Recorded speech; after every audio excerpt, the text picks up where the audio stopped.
ce dont je peux vous assurer, c'est que le désordre ne sera pas toléré.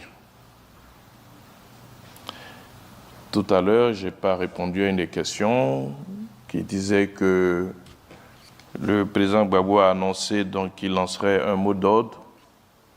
Si c'est un mot d'ordre qui va dans le sens de la paix, de la construction, il n'y aura aucun problème.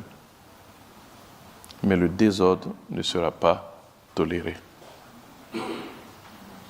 Pour le reste, il est tout à fait normal pour le justiciable d'utiliser toutes les voies de recours qui s'offrent à lui. Donc là-dessus, il n'y a pas de commentaire à faire. C'est des voies que la démocratie offre, c'est des recours que la démocratie offre, que l'État de droit offre.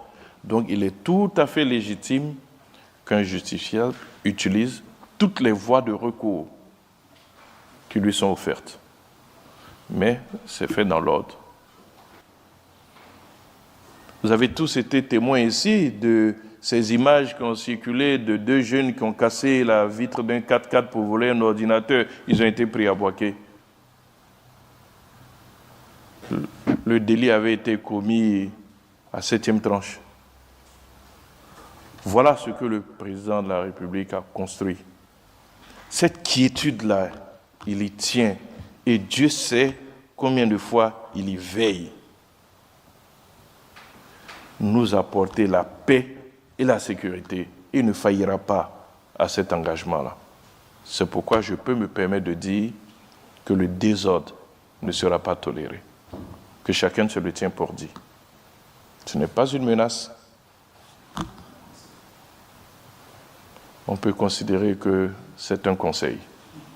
Je vous remercie. Mon carton rouge, je rejoins celui de Michel Beta. Il est décerné au porte-parole du gouvernement, ministre de la Communication. Le porte-parole du gouvernement dit que la Côte d'Ivoire est en train de construire un état de droit. Il faut qu'il sache que dans un état de droit, un gouvernement ne menace pas une partie de la population.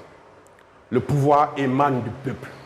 Le pouvoir émane de toutes les populations dans leurs composantes entières.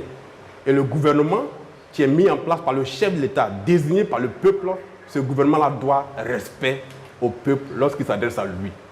J'appelle le porte-parole du gouvernement à faire preuve de tempérance et à faire preuve de moins de suffisance lorsqu'il s'adresse aux Ivoiriens. C'est leur gouvernement. Si des individus se sentent brimés dans leurs droits, la Constitution définit les conditions dans lesquelles ils doivent manifester. S'ils le font en dehors de la Constitution, c'est au procureur de la République de jouer son rôle. Il n'appartient pas à un membre du gouvernement de menacer les gens en disant « si vous le faites, vous trouverez réponse devant vous ». Ce n'est pas une menace, c'est un conseil, alors même qu'il s'agit d'une menace. Bien.